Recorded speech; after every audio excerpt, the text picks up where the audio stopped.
Où va l'offrande? Il est temps d'aider les personnes en difficulté. L'Éternel m'a mis à cœur de partager avec vous ce message, d'aider les malades et de soutenir les gens qui traversent des moments difficiles. Tu as quelque chose à aider ces gens, n'hésitez pas de nous contacter au travers de nos contacts qui sont en bas de ton écran. La Bible dit, si tu trouves une occasion d'aider quelqu'un, fais-le. Mais si tu ne le fais pas, tu pèches contre Dieu. Que Dieu te bénisse abondamment. Amen. Je ne suis pas seul, je suis avec le pasteur Archie. Pasteur, bienvenue. Nous allons parler prochainement avec le livre que vous êtes venu avec. C'est très intéressant et important que nous puissions savoir lire, bien sûr. Et la technique va nous aider à nous faire voir les livres et tout. Aujourd'hui, pasteur, nous allons parler d'un sujet qui parle. Où va l'offrande? Les chrétiens se demandent après les cultes, où va réellement l'offrande? C'est ce que nous allons parler. Vous allez d'abord, premièrement, vous présenter avant de continuer. Merci beaucoup, Monsieur René, pour ce privilège que j'ai de pouvoir être sur cette chaîne. Vous m'avez déjà présenté, je m'appelle Archip Muhingi. Je suis serviteur de Dieu au sein du centre évangélique Arche d'Alliance Home. Ok. Et vous remarquerez plus tard que je suis en charge des ventes des livres du révérend Eston dont je suis le secrétaire. Ouais. Alors, justement, le sujet est très pertinent. C'est mon partenaire Mihal parce que justement, c'est un sujet qui fait couler beaucoup d'encre.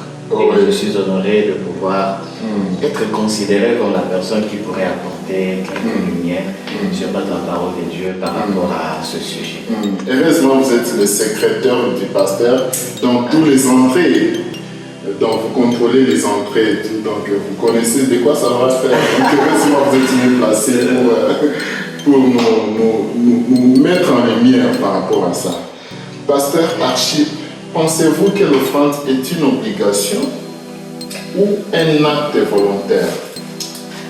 Alors, justement, le problème se trouve généralement à la manière dont les gens ont été enseignés ou la manière dont ils l'ont reçu, la manière dont ils perçoivent cet acte de foi.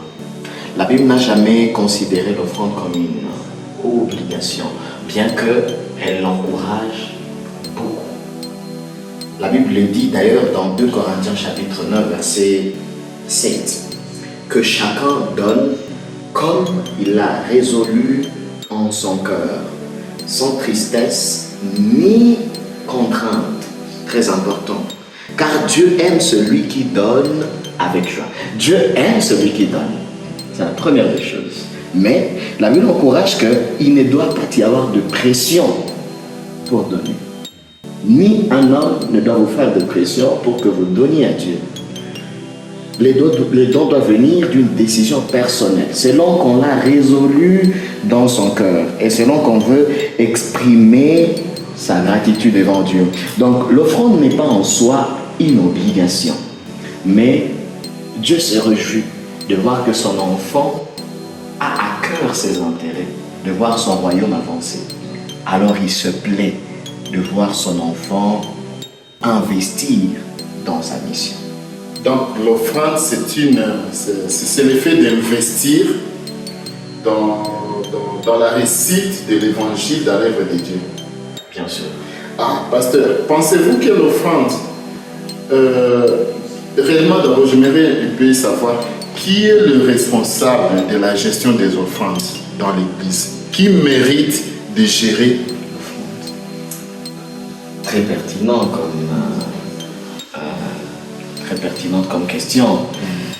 Alors, qui mérite, qui est le responsable, qui doit gérer?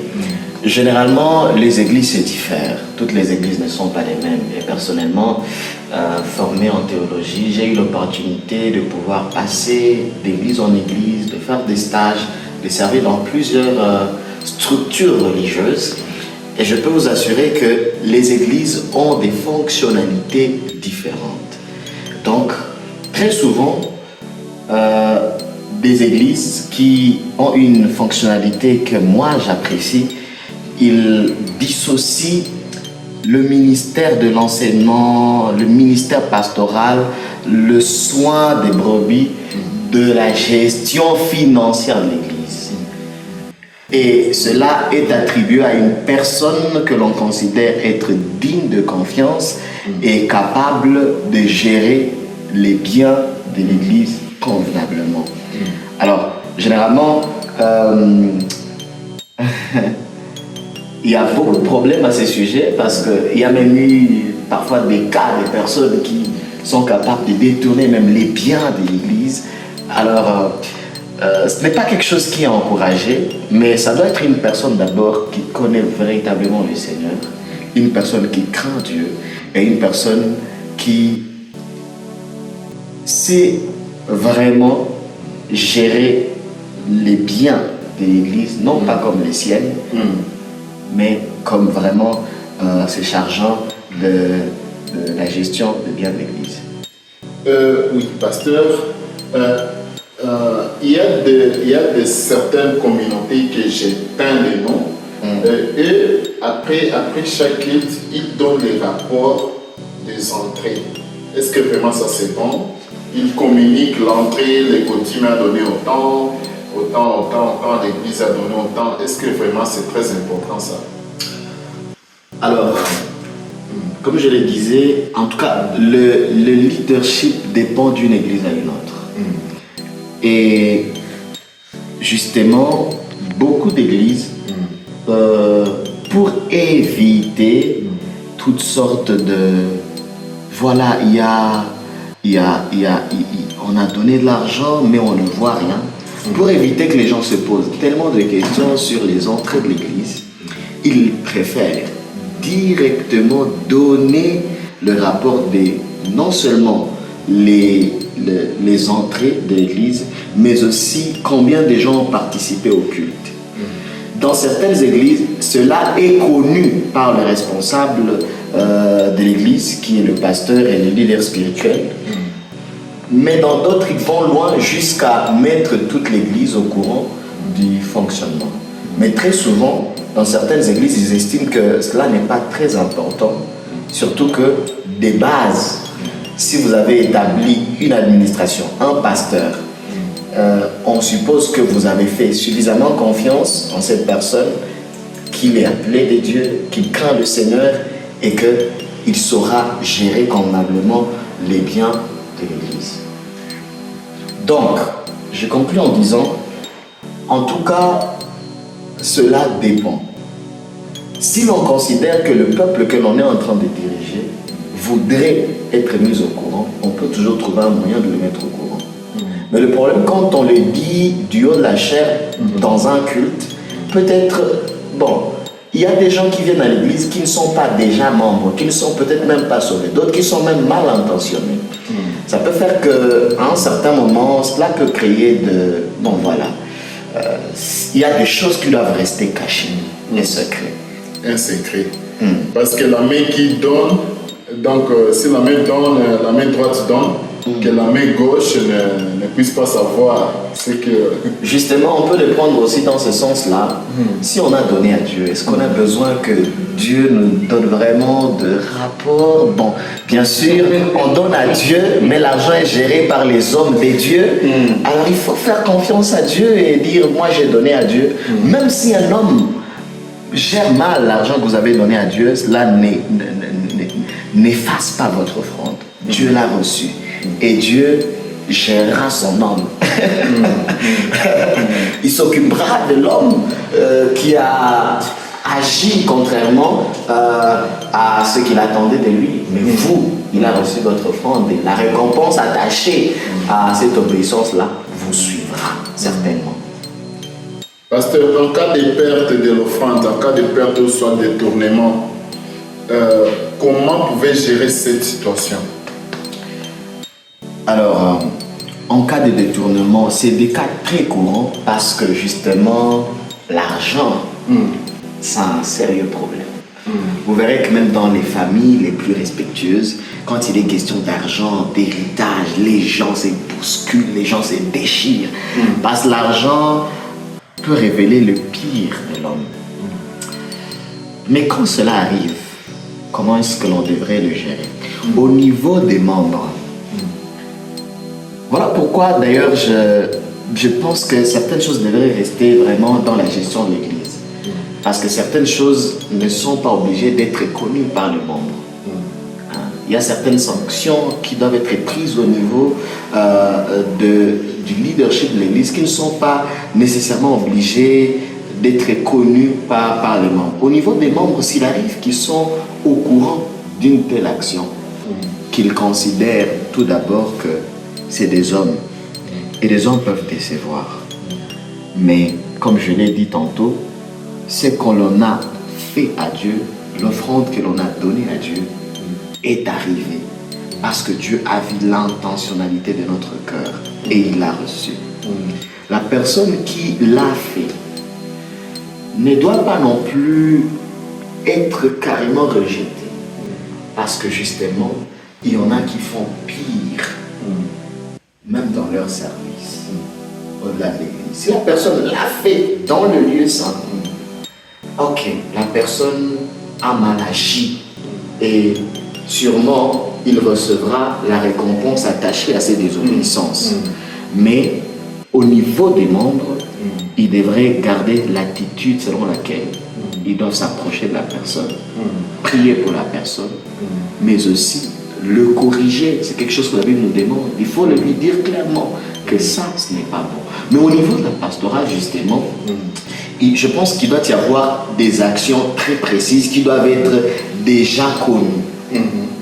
Ça veut dire, s'il y a telle chose qui arrive, comment est-ce que l'on gère cela? Parce que généralement, les personnes qui risquent de détourner sont par exemple les personnes qui doivent gérer la caisse. Et ils sont payés par l'Église. Donc, ils sont engagés. Ce sont des fonctionnaires de l'Église. Donc, il doit y avoir des actions qui doivent être connues. Si une personne fait ici, soit la personne est renvoyée du travail. Soit il y a un règlement d'ordre. Maintenant, si c'est alors le responsable lui-même, qu'est-ce que l'on fait? Je pense que c'est une question. Si le responsable lui-même détourne. Ça peut arriver. Parce que ce sont des réalités que les gens vivent. Il y a des gens qui ont été victimes de ce genre de choses, où ils ont fait confiance à un homme de Dieu, et au bout d'un temps, voilà, ils se rendent compte que c'est un serviteur du ventre.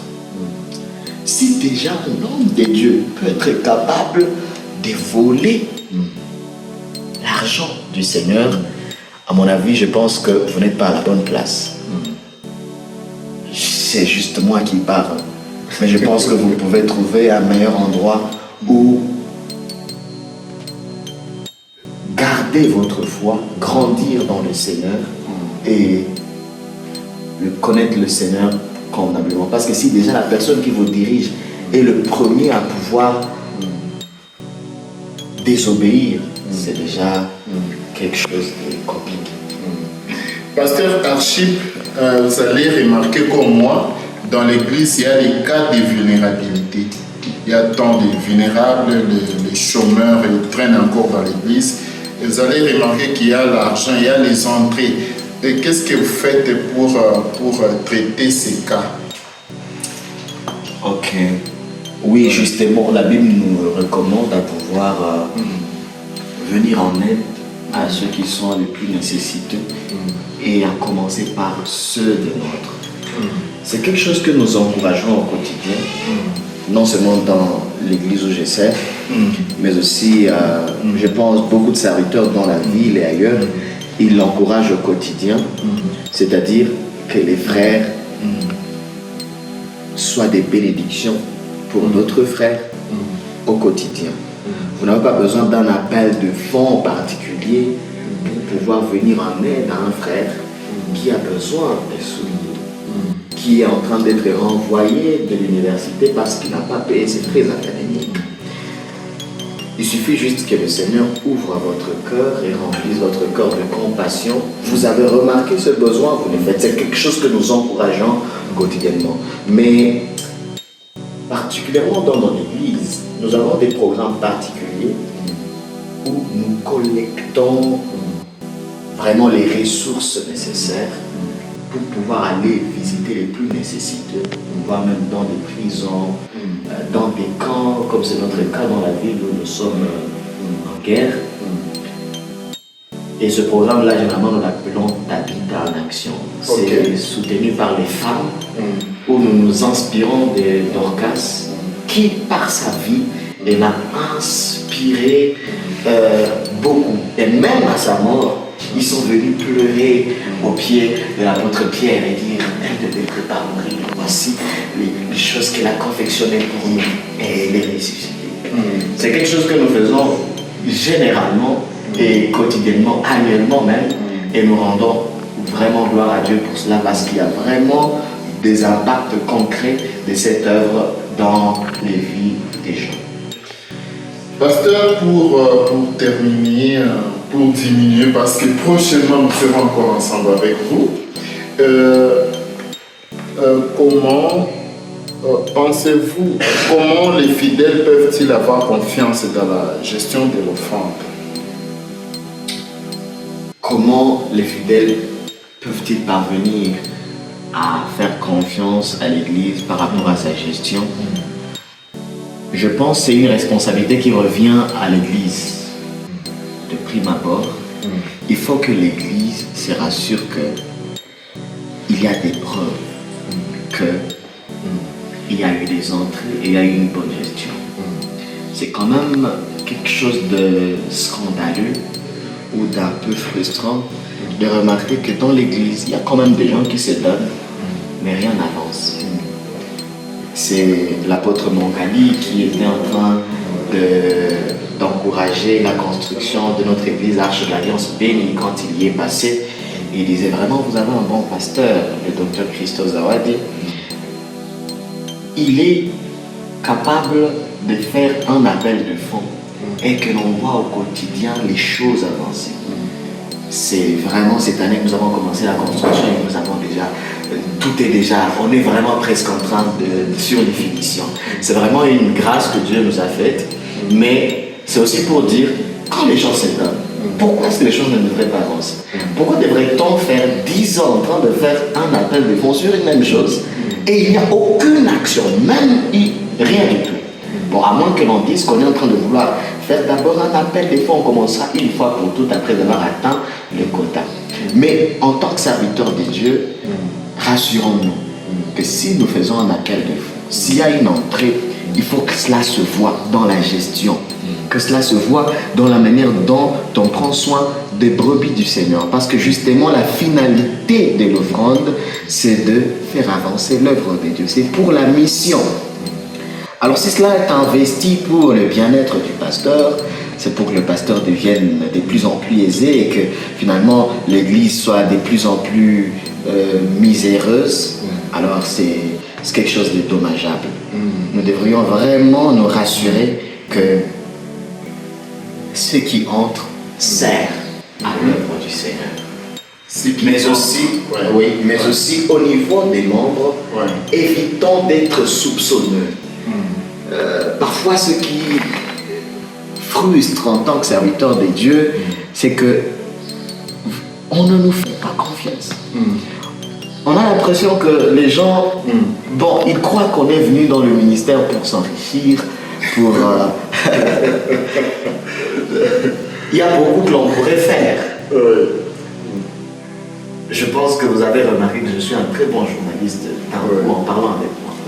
Parce que j'ai été formé en tant que littéraire, je suis un homme de lettres. Et justement, je ne suis pas que serviteur de Dieu. Donc, je sers aussi tout en me rassurant que j'accomplis pleinement ma destinée. Donc, il faut cultiver une confiance au serviteur que Dieu a établi sur nous. Et dire, si le Seigneur l'a établi sur nous, c'est qu'il va l'utiliser pour nous faire avancer. Donc, davantage faisons confiance et donnons parce que cela est en train d'accomplir la mission. Merci, pasteur. Je pense que prochainement encore, vous serez enrichis par les interventions, bien sûr, que nous sommes en train de recevoir au travers de l'homme de Dieu. Je pense que vous serez bénis. Il y a des livres que vous êtes en train de voir en face de vous. Et alors, c'est produit par le révérend pasteur Eston Kasereka. À très bientôt, donc vous en aurez. Et il suffit seulement de contacter l'homme de Dieu, le pasteur Archip. Il y aura son numéro. Si vous en avez tellement besoin, je pense que vous en aurez besoin. N'oubliez pas de contacter l'homme de Dieu. Il va encore vous expliquer tous les détails concernant cette œuvre. Sinon, que Dieu vous bénisse abondamment. Restez connectés et partagez massivement pour l'expansion de l'œuvre de Dieu et que Dieu vous bénisse abondamment.